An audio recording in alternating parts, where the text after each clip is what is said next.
Hello. आज जो हम आसन देख रहे हैं इसका नाम है क्रंच आसन। सभी ने सुना होगा, अगर कोई जिम अगर करते होंगे तो उन्होंने क्रंचेस सुना होगा, राइट।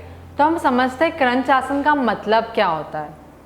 क्रंच आसन मतलब क्या? क्रंच मतलब टूटना, राइट। पर मैं आपको एक चीज़ बताना चाहूँगी, यहाँ पे क्रंच मतलब बेंडिंग होता है, टूटना होता है। पर आपने कभी देखा होगा जो रस्सी होती है या फिर आप वायर ले सकते हो, उसे मोड़ दिया जाए, बेंड कर दिया जाए, क्या वो टूटती है? नहीं। पर आप एक कुरकुरे का एक पीस ले लो तो उसे बेंड करो तो वो टूट जाता है, करेक्ट। तो हर वो चीज़ जो बेंड होती है या फिर मोड़ती है वो टूटती नहीं है। कुछ चीज़ें टूट जाती है, कुछ चीज़ें नहीं टूटती है।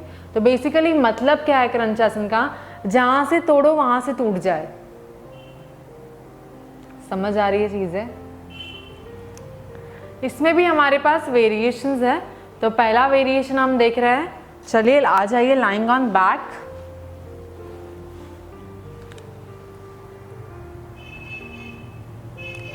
क्रंच आसन में हम जो पहला वेरिएशन देख रहे हैं जिसका नाम है बोथ लेग स्ट्रेट। क्या नाम है? Both leg straight. अपने दोनों पैरों को सीधा रखना है हमें। और क्रंच आसन में क्या करना है हमें? फर्स्ट वेरिएशन है बोथ लेग स्ट्रेट में आपको अपने हाथों को आप इस तरह भी रख सकते हो, कानों के इस तरफ, जस्ट फॉर अ फॉर्मेलिटी। या फिर आप इस तरह रखते हो, नहीं अपर लिफ्ट कर पा रहे हो तो अपने हाथों को जब आगे की ओर आप ये कर रहे हो, आगे की ओर आप ये कर रहे हो तो आप अपर बॉडी आपकी उठने लगेगी। जब आप आगे की ओर मूव कर रहे हो, रेस कर रहे हो अपने हाथों को, तो आपकी अपर बॉडी उठने लगेगी।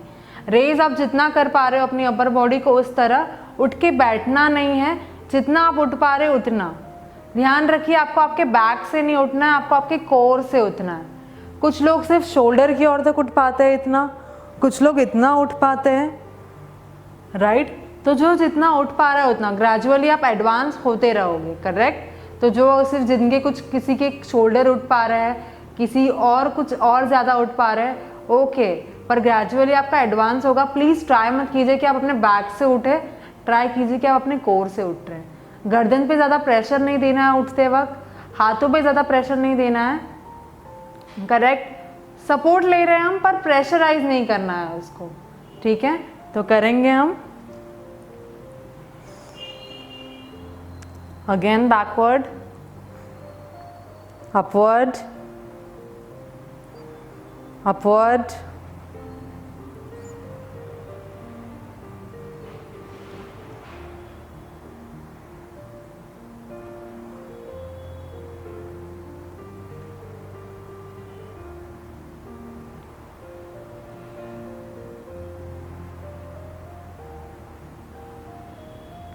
Okay, relief. ये चीज़ें देखिए आपने, मैंने इसमें मेंशन नहीं किया कि आपको कितने डिग्रीज तक उठना है, करेक्ट। क्योंकि क्या होता है, कुछ लोग थोड़ा कम उठते हैं, कुछ लोग थोड़ा ज़्यादा उठते हैं।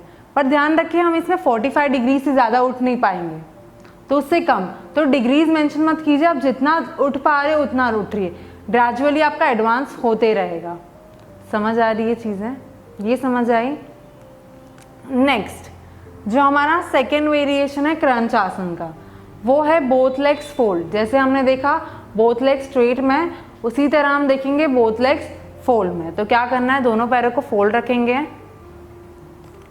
जितना आप, जैसे कि आपको बाहर रखने में कंफर्टेबल है वैसे रख सकते हो, थोड़ा अंदर की ओर रखने में कंफर्टेबल हो वैसे रख सकते हो, गैप रख सकते हो, अपने हिसाब से एडजस्ट कर सकते हो, जैसे उठने में आपको आसानी हो उस तरह से। तो करेंगे, मूव करेंगे अपवर्ड,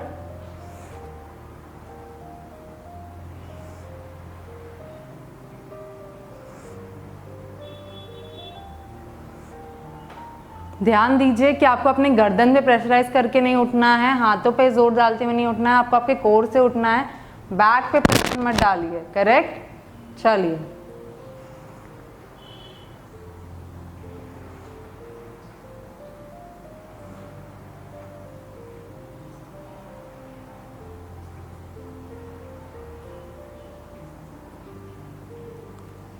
रिलीफ। क्या होगा चीज़ें जब हमारे कोर पे, जैसे कि आप इतना उठ रहे हो, राइट, हमारे अपने रिब के नीचे तक हमें उठना होता है, करेक्ट। तो जैसे कोर होगा, यहाँ पे कुछ ऑर्गन्स हैं हमारे, कुछ चीज़ें हैं पड़ी हुई है, तो वो मूव करेगी। जितना हम यहाँ तक उठ रहे हैं वो मूव कर रही है नीचे की ओर, करेक्ट। जितना वो नीचे की ओर मूव करेगी आपकी अपर बॉडी और उठने लगेगी, ग्रेजुअली वो एडवांस होते रहेगी।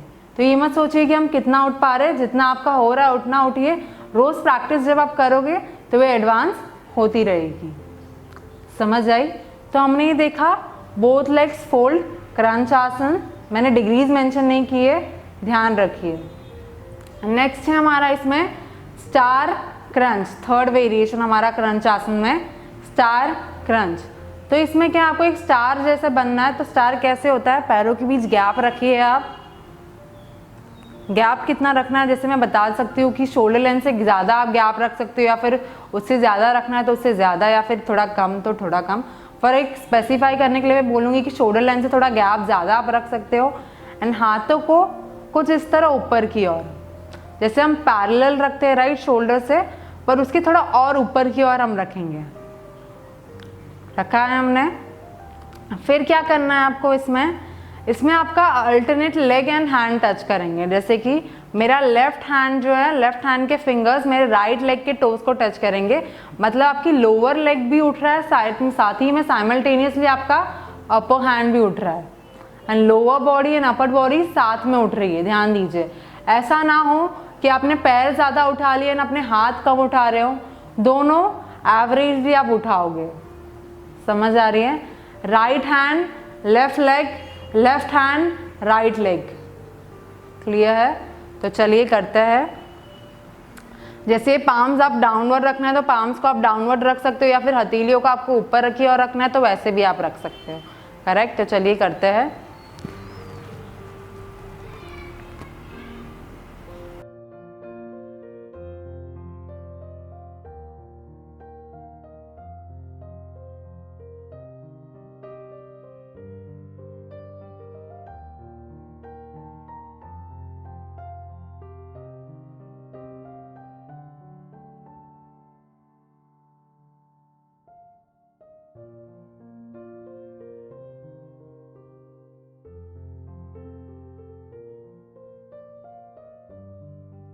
रिलीफ। अभी आप उठकर बैठ सकते हो।